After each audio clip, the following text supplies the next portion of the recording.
جو اعتراض بندے محرم پہ کرتے ہیں اللہ نے سب کا جواب حج پہ دے دیا۔ بندے یہاں اعتراض کرتے ہیں جی محرم کا مہینہ طلوع ہوتا ہے، جی شیعہ اتنا خرچ اخراجات جو مدرسوں میں کرتے ہیں، انہیں کیا ضرورت ہے؟ کالے کپڑے پہنتے ہیں، ماتم کرتے ہیں، ننگے پاؤں چلتے ہیں، زنجیر چلاتے ہیں، سبیلیں لگاتے ہیں، لنگر بانٹتے ہیں، اتنا خرچ کرنے سے اس سے حسین کو کیا ملے گا؟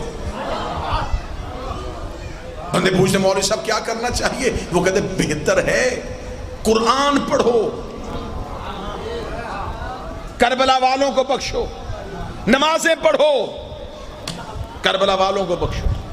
یہ بہتر طریقہ ہے بجائے گلیوں میں ننگے پاؤں پھرنے کے۔ گھر کے اندر بیٹھو، وضو کرو بچوں کو ساتھ لے کے، قرآن پڑھ کے بخشو۔ یہ اعتراض ہوتا ہے یا نہیں ہوتا؟ اور آج کے دور میں سادہ مسلمان اس اعتراض کو جلدی قبول کر لیتا ہے۔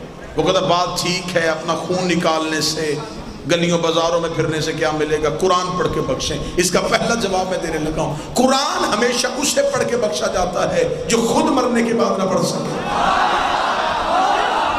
جو نیزے کی نوک پہ قرآن پڑھتا ہو وہ تیری تلاوتوں کا محتاج نہیں ہوتا۔ جس مولوی نے کہا تھا اتنا خرچہ کرنے سے حسین کو کیا ملتا ہے، میں اسی مولوی سے کہوں گا تو نے جو اتنا خرچ کر کے اللہ کے گھر میں حج کرنے کے لیے گیا تھا، وہاں خدا نے تجھ سے کیا کروایا؟ تو خدا کے بارگاہ میں پہنچا، لبیک اللہم لبیک، میرے اللہ تیرا بندہ تیرے گھر میں حاضر ہو گیا ہے۔ خدا نے کہا وہ پہاڑی صفا ہے، وہ پہاڑی مروہ ہے، پہلے ان کے درمیان دوڑ گیا ہو۔ وہاں کھڑا ہو کے پوچھ لیتا میرے اللہ یہاں دوڑنے سے ابراہیم کو کیا ملے گا، یہاں دوڑنے سے اسماعیل کو کیا ملے گا، شیطانوں کو پتھر مارنے سے ابراہیم کو کیا ملے گا، عرفات میں رہنے سے اسماعیل کو کیا ملے گا؟ بہتر یہ ہے میں تیرے گھر آ ہی گیا ہوں، قرآن پڑھ کے ابراہیم کو بخشتے ہیں، نمازیں پڑھ کے ہاجرہ کو بخشتے ہیں۔ لیکن مولوی کہتے وہاں اللہ کہتا ہے یہاں سب کچھ وہ کرنا پڑے گا جو میں کہوں گا۔ کس لیے کرنا پڑے گا؟ خدا کہتا اگر 2-4 سال یہاں کوئی نہ دوڑا تو لوگوں کو پتہ ہی نہیں چلے گا یہاں ہوا کیا تھا، یہاں ماں کون آئی تھی، یہاں بیٹا کون آیا تھا، یہاں شوہر کون آیا تھا۔ مجھے عزت قرآن کی قسم ہے جیسے حج میں اللہ واقعے کو زندہ کرتا ہے، اگر ہر سال یکم محرم کو حسین کے ماتمی یا حسین کہہ کے گلیوں میں نہ آئے، دنیا کو پتہ ہی نہ چلے حسین کون تھا، یزید کون۔ وہاں ابراہیم اور اسماعیل کے واقعے کو زندہ کیا جاتا ہے،